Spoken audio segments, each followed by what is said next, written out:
আসসালামু আলাইকুম। প্রিয় দর্শক, অন্য মঞ্চের আলাপচারিতায় আপনাদের সকলকে আমন্ত্রণ জানাচ্ছি।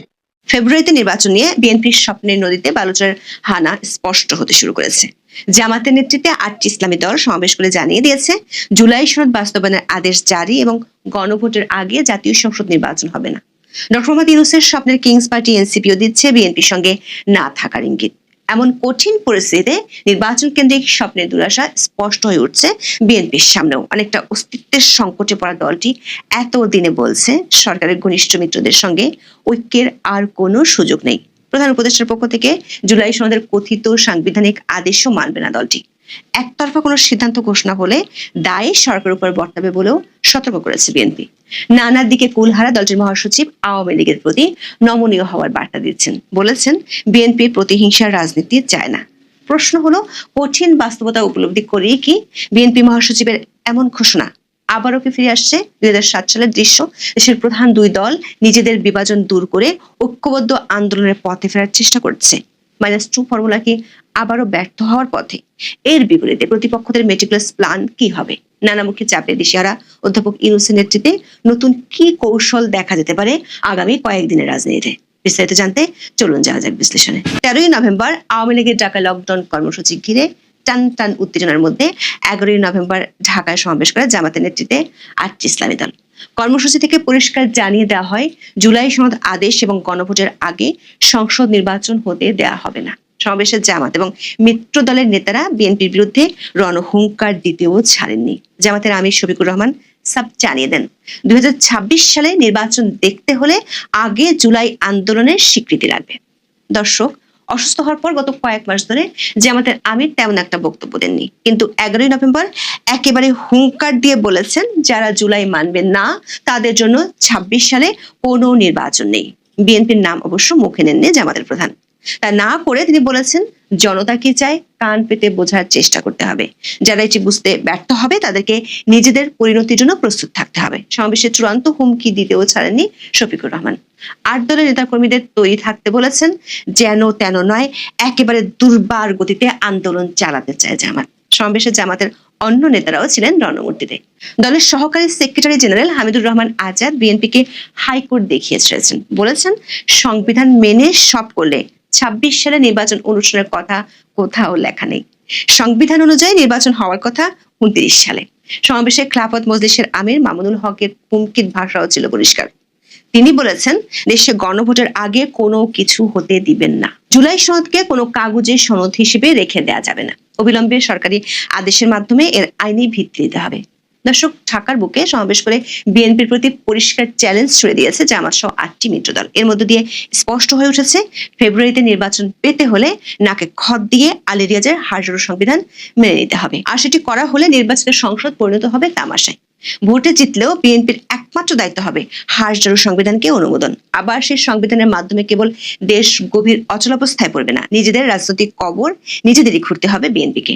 এমন এক জটিল সংকটে অনেকটা দিশেহারা বিএনপি খুঁজছে বের হওয়ার উপায়। দলের শীর্ষ নেতৃত্ব বুঝতে পারছে, নির্বাচনের স্বপ্ন মরীচিকায় পরিণত হয়েছে। বিএনপির কয়েকটি সূত্র থেকে আমরা নিশ্চিত হয়েছি, 10ই নভেম্বর রাতে জরুরি বৈঠকে কঠিন বাস্তবতা মেনে কঠোর হওয়ার সিদ্ধান্ত হয়েছে।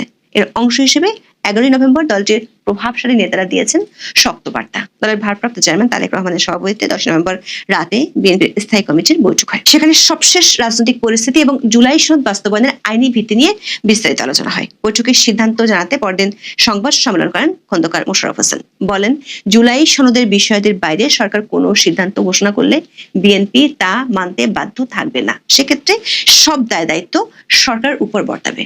সরকারের সমালোচনা করে খন্দকার মোশাররফ বলেন, সম্প্রতি অন্তর্বর্তী সরকারের উপদেষ্টাদের মধ্যে কেউ কেউ জুলাই জাতীয় সনদের বাইরে কোনো কোনো বিষয়ে বক্তব্য দিচ্ছেন। এগুলো বিভ্রান্তিকর এবং ঐক্যমত্যের ভিত্তিতে গৃহীত সিদ্ধান্ত অগ্রাহ্য করার শামিল। সংবাদ সম্মেলনে জামাত এবং মিত্রদের দাবি সরাসরি নাকচ করেন বিএনপি নেতা সালাউদ্দিন আহমেদ। সাব জানিয়ে দেন, ডক্টর মোহাম্মদ ইউনূস এমনকি রাষ্ট্রপতির পক্ষ থেকেও জুলাই সনদ বাস্তবায়নের সাংবিধানিক আদেশ জারির সুযোগ নেই। সরকার চাইলে এ বিষয়ে শুধু প্রজ্ঞাপন জারি করতে পারে। বিএনপির অবস্থান জানিয়ে সালাউদ্দিন আহমেদ বলেন, এখন কোনো অধ্যাদেশ জারি করার ক্ষমতা এই সংবিধান অনুযায়ী রাষ্ট্রপতির। যদি কোনো আদেশ জারি করতে হয়, সেই আদেশের মর্যাদা যদি আইনি হয়, সেই আদেশ জারি করার মতো কোনো সাংবিধানিক অবস্থা এখন বাংলাদেশে নেই। বিদ্যমান সংবিধানে একমাত্র অধ্যাদেশ প্রণয়ন করা ছাড়া রাষ্ট্রপতির অন্য কোনোভাবে আইন প্রণয়নের ক্ষমতা নেই বলেও স্পষ্ট করেন তিনি। দর্শক, বিএনপি এতদিন কেবল প্রধান উপদেষ্টার পক্ষ থেকে সাংবিধানিক আদেশ জারির এখতিয়ার নিয়ে প্রশ্ন তুলেছিল। এবার তারা আরো এক ধাপে গিয়ে রাষ্ট্রপতির পক্ষ থেকে এমন আদেশ দেওয়ার সুযোগ নেই বলেছে। অর্থাৎ বিএনপি বুঝিয়ে দিয়েছে জুলাই সনদ এখন পুরোপুরি একটি ডেড হর্স। এটি কেন্দ্র করে তারা আর কোনো পাতানো খেলায় পা দিতে রাজি নয়। সংবাদ সম্মেলনে জাতীয় নির্বাচনের আগে গণভোটের দাবিও শক্ত ভাষায় নাকচ করেছে বিএনপি। এর অর্থ হলো জামাত সহ 8টি ইসলামী দল, এমনকি এনসিপির দাবি বিএনপি তুড়ি মেরে উড়িয়ে দিয়েছে। প্রশ্ন হলো, তাহলে ফেব্রুয়ারিতে নির্বাচনের কি হবে? বিএনপির নীতি নির্ধারকেরা বর্তমান সরকারের অধীনে নির্বাচন না হওয়ার সম্ভাবনা মেনে নিয়েছেন বলে কয়েকটি সূত্র নিশ্চিত করেছে। এখন মাঠে শক্তি প্রদর্শনের মনোযোগ দিতে চায় দলটি। সেক্ষেত্রে আগামীতে দেখা যেতে পারে নতুন মেরুকরণ। দলের মহাসচিব মির্জা ফখরুল ইসলাম আলমগীর 11ই নভেম্বর ঠাকুরগাঁয়ে অনেকটা ইউটার্ন নেয়ার মতো বক্তব্য দেন। আওয়ামী লীগের কার্যক্রম নিষিদ্ধের সিদ্ধান্তকে তাৎক্ষণিক অভিনন্দন জানানো মির্জা ফখরুলের কণ্ঠে এদিন শোনা যায় একেবারে ভিন্ন সুর। বলেন, বিএনপির প্রতিহিংসা ও প্রতিশোধের রাজনীতি করতে চায় না। আওয়ামী লীগ যেভাবে নির্বিচারে মামলা করেছে সে পথে তারা হাঁটতে চান না, বরং স্থানীয় পর্যায়ে আওয়ামী লীগের বিরুদ্ধে হয়রানিমূলক মামলা তুলে নেওয়া হবে। জামাত সহ কয়েকটি দল পিআর পদ্ধতির নামে জনগণের উপর জবরদস্তি করছে বলেও অভিযোগ করেন বিএনপির মহাসচিব। দর্শক, বিএনপির অবস্থানের নানামুখী পরিবর্তনের ইঙ্গিত থেকে সামনের রাজনীতির মাঠের নতুন মেরুকরণের সম্ভাবনা স্পষ্ট হয়ে উঠেছে। সেই সঙ্গে অধ্যাপক ইউনূসের ঘনিষ্ঠ মিত্রদের নির্বাচন নিয়ে অনীহাও পরিষ্কার হচ্ছে। একই সঙ্গে স্পষ্ট হচ্ছে বিএনপির সঙ্গে দূরত্ব। এনসিপির পক্ষ থেকে ইঙ্গিত এসেছে তাদের সঙ্গেও বনিবনা হচ্ছে না বিএনপির। দলের নেতা হাসনাত আব্দুল্লাহ 11ই নভেম্বর জানান, সংস্কারের পক্ষে থাকা দলের সঙ্গে এনসিপি কেবল জোটবদ্ধ হতে আগ্রহী। যারা সংস্কারের বিপক্ষে, জন আকাঙ্ক্ষার বিরুদ্ধে অবস্থান নিয়েছে তাদের সঙ্গে কোনো জোট হবে না। নভেম্বরে হিমেল বাতাসের মাঝে এসব মেরুকরণে রাজনীতির মাঠ এখন উত্তপ্ত। সেই সঙ্গে বাড়ছে ব্যাপক সংঘাত, সহিংসতার আশঙ্কা। বিএনপির কঠোর অবস্থানের প্রেক্ষাপটে সরকারের ভূমিকা কি হতে যাচ্ছে তা নিয়ে চলছে জল্পনা কল্পনা। আইন উপদেষ্টা অধ্যাপক আসিফ নজরুল 11ই নভেম্বর জানান, রাজনৈতিক দলগুলোর সমঝোতায় আসেনি, ফলে জুলাই সনদ বাস্তবায়নের পদক্ষেপ অন্তর্বর্তী সরকারকে নিতে হচ্ছে। সেই পদক্ষেপ 2 থেকে 3 দিনের মধ্যে জানানো হবে। অন্তর্বর্তী সরকার ক্ষমতায় আসার 15 মাসে সবচেয়ে বেশি মাতামাতি হয়েছে সংবিধান সংস্কার নিয়ে। আলী রিয়াজের পরিচালনায় মাসের পর মাস চলেছে নাটক। সরকারের মিত্র দলগুলোর সঙ্গে আলোচনা, টেলিভিশনে লাইভ সম্প্রচার হয়েছে।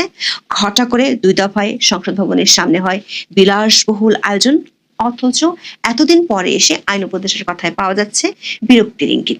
ঢাকায় এক অনুষ্ঠানে তিনি অভিযোগ করেন, সংস্কার ভাবনার ক্ষেত্রে সবকিছু সংবিধানের মধ্যে আটকে গেছে। বলেন, একদল মানুষ পাগল হয়ে গেছে, মানে সমস্ত সংস্কার শুধু সংবিধানে করলেই হবে, অন্য সংস্কার কোনো কিছুই ইম্পর্টেন্ট না। আইন উপদেষ্টা বলেন, একটি বইয়ের মধ্যে কতগুলো ভালো ভালো কথা লিখে রাখলেই সবকিছু ভালো হয়ে যাবে না। সংবিধান কোনো ম্যাজিক নয়। দর্শক, প্রধান উপদেষ্টা সহ অন্তর্বর্তী সরকারের মিত্ররা মাসের পর মাস ধরে নতুন সংবিধানে নতুন বাংলাদেশ গড়ার গাল গল্প শুনিয়েছেন। আলী রিয়াজকে উড়িয়ে আনা হয়েছে যুক্তরাষ্ট্র থেকে। দিনের পর দিন কেটেছে শাসনতন্ত্র বদলে দেওয়ার তত্ত্ব তালাশ। দেশের সব সংকটের মূল 72 রচিত সংবিধান, এমন বয়ান এখনো দিয়ে যাচ্ছেন সরকারপন্থীরা। অথচ আসিফ নজরুল এতদিনে বলছেন সংবিধান একটি বই ছাড়া আর কিছুই নয়। সেখানে যাই লেখা থাকুক, মানুষের মানসিকতার পরিবর্তন না হলে কিছুই বদলাবে না। তাহলে এতদিন সরকার এবং তার মিত্ররা যা শুনিয়েছেন সবই কি ছিল কথার ফুলঝুরি? ঘটা করে মাসের পর মাস ধরে চলা আয়োজনের সবই কি ছিল পণ্ডশ্রম? এসব করতে গিয়ে দেশকে খাদে ঠেলে দেওয়ার দায় তাহলে কাদের? কিভাবে হবে এর জবাবদিহি? এখন এ পর্যন্ত। সবাই ভালো।